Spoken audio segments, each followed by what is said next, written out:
খবর পেলাম আমার শুভ বয়ফ্রেন্ড মারা গেছে। কিভাবে মরেছে জানো? গাড়ি অ্যাক্সিডেন্ট করে।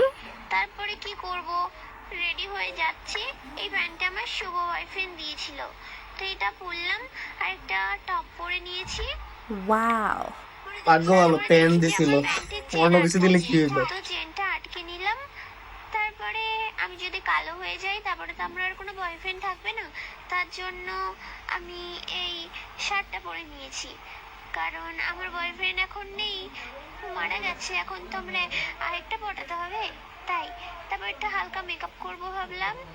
তারপরে এই যে চুলগুলো একটু ছাড়িয়ে নিচ্ছে, আঁচড়ে নিলাম।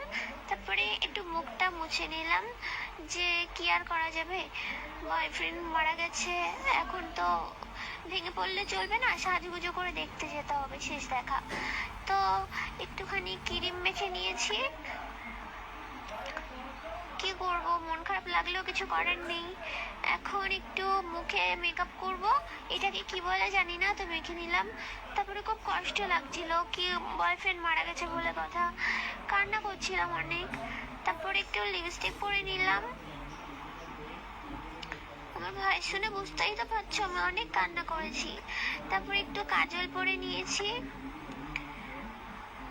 শেষ দেখা দেখতে যাবো, একটু সাজুগুজু না করলেও নয়।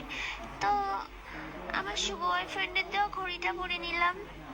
তারপর আমি রেডি হয়ে গেছি, এবার আমার শুভ বয়ফ্রেন্ড মারা গেছে, সেখানে যাই। টাটা।